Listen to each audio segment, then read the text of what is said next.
जय श्री राम, हर हर महादेव। सनातन वैदिक राष्ट्र चैनल पे आप लोग का स्वागत है।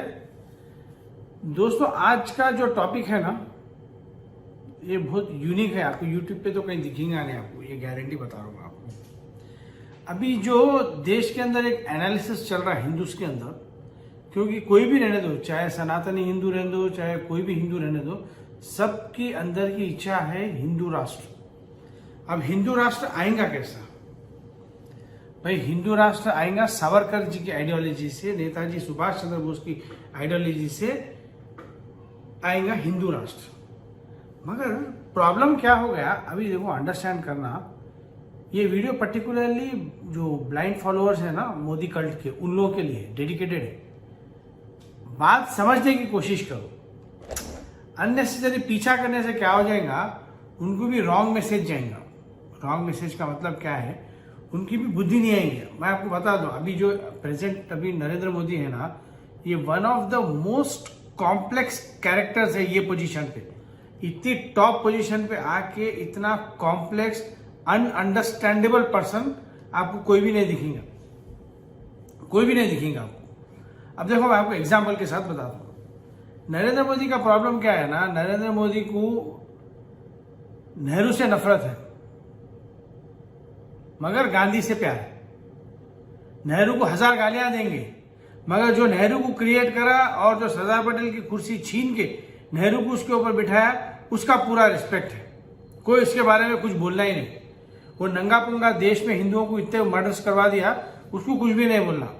नेहरू को गालियां दो, दबा के गालियां दो, मगर जो नेहरू का क्रिएटर है उसको कुछ मत बोलो। और नरेंद्र मोदी जी को सावरकर को भी उतना ही रेस्पेक्ट देने का है, नेताजी सुभाष चंद्र बोस को भी उतना ही रेस्पेक्ट देने का है, सरदार पटेल को भी उतना ही रेस्पेक्ट देने का है, और वो नंगे फकीर दलिंदर गांधी को भी इक्वल रेस्पेक्ट देने का है। प्रॉब्लम वहां फंस रहा। अब देखो, अब अपने पास सनातन के अंदर आत्मा का एक, आत्मा मतलब जो जैसा गोस्ट बोलते हैं ना, क्या बोलते हैं, हाँ, वो जैसा पिक्चरों में देखे होंगे ना, कि अगर कोई आत्मा किसी के अंदर घुस जाती तो वो आत्मा के हिसाब से उन्होंने बर्ताव करता। तो मैं आपको 5 एग्जाम्पल देता हूँ। वैसे तो बहुत एग्जाम्पल्स है, 5 मेजर एग्जाम्पल्स देता हूँ जब मोदी जी के अंदर किसका भूत घुस गया और वैसे टाइप के डिसीजंस लिए होंगे। मैं आपको एग्जाम्पल देता हूँ, और कोई भी जितने ब्लाइंड फॉलोअर्स और अंध टाइप के जो फॉलोअर्स है ना कल्ट के, वो लोग भी एग्री करेंगे ये बात को। अब देखो, नरेंद्र मोदी के अंदर जब वीर सावरकर और सुभाष चंद्र बोस की आत्मा चले गई, तब उनके डिसीजंस देखो आप। सबसे पहला टफ डिसीजन नोटबंदी का। सेकंड टफ डिसीजन राम जन्मभूमि पे भूमि पूजन जाके करना। सबके विरोध के बावजूद, लेफ्ट लफंगों के विरोध के बावजूद भी जाना और वहां पे पूजा करना। और थर्ड, आर्टिकल 370 का एब्रोगेशन करना। Fourth, citizen amendment act bill parliament में दोनों सदनों में पास करवाना। और फिफ्थ, एयर स्ट्राइक्स और सर्जिकल स्ट्राइक्स को अंजाम करना। ये तब पॉसिबल था जब मोदी जी के अंदर सुभाष चंद्र बोस और वीर सावरकर की आत्मा थी। अब ये तो मतलब आप हर हिंदू को गर्व होगा, हर भारतीय को गर्व होगा इसके अंदर। ये पांच या 6 जो भी मैं आपको लिस्ट कराया। अभी आप देखो, नरेंद्र मोदी को नंगे फकीर दलिंदर का जब आत्मा घुस गया तो क्या किया, 47 माइनॉरिटी स्कीम्स डिक्लेयर करे, जो अभी भी चल रहे प्राइम मिनिस्टर माइनॉरिटी स्कीम के नाम पे, गूगल करके देख ले सकते। 47 स्कीम्स।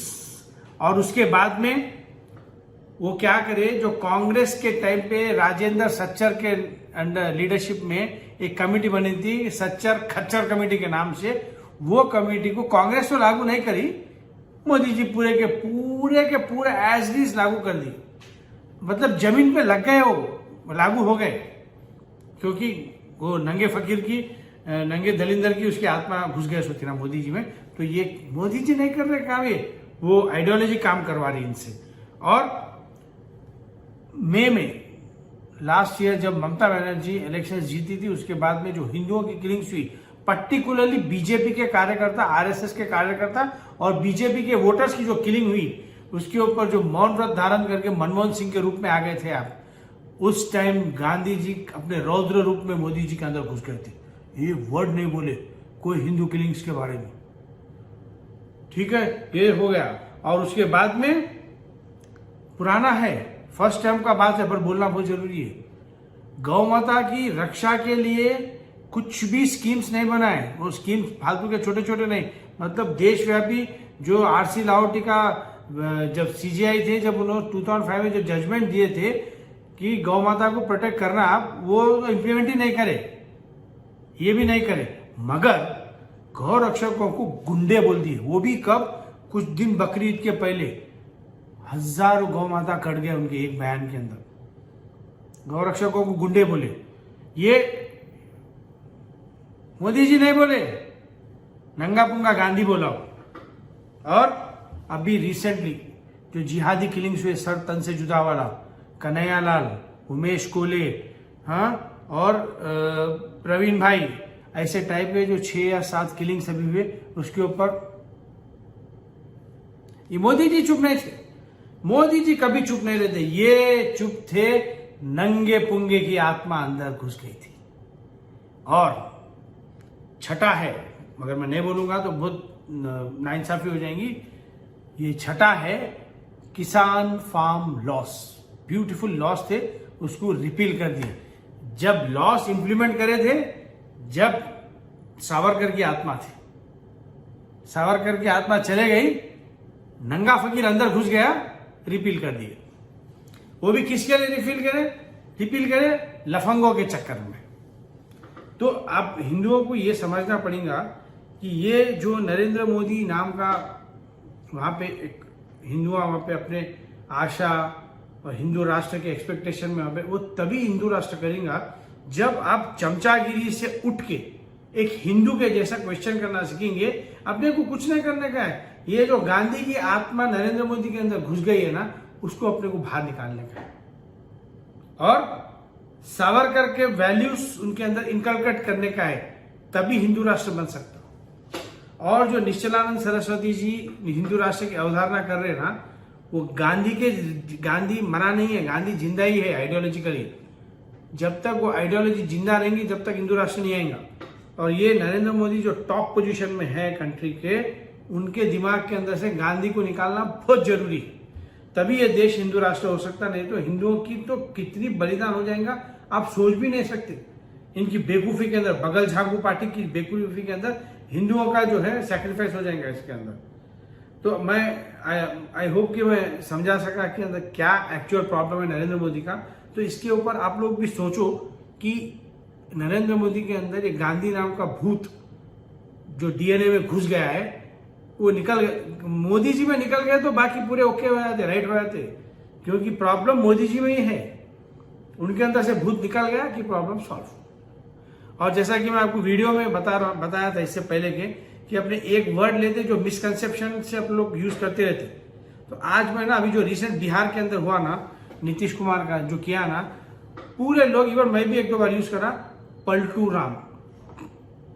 भगवान राम का नाम क्यों खराब कर रहे? पलटू राम पलटू राम पलटू राम नहीं बोलना कभी भी, पलटू मुल्ला बोलो, पलटू मुल्ला। भगवान राम का नाम अपन अपने हिंदू अपन अपने मुंह से बदनाम करते, दूसरों को क्या बोलना। आज से क्या बोलेंगे आप, कोई भी ऐसा यूटर्न लिए तो पलटू मुल्ला, पलटू मुल्ला, भगवान राम का बिल्कुल भी नाम नहीं लेंगे, ठीक है। जय श्री राम, हर हर महादेव। और एक रिक्वेस्ट है, सब्सक्राइबर्स बहुत स्लो बढ़ रहे, आप लोग थोड़ा सा इसको कमेंट्स, लाइक्स, ये सब अगर करेंगे तो वीडियो की रीच बढ़ेगी। मेरा एक पर्सनल रिक्वेस्ट है कि चैनल को सब्सक्राइब भी कर लीजिए, कमेंट और लाइक जरूर कीजिए, तो इसकी रीच बढ़ेगी। जय श्री राम, हर हर महादेव।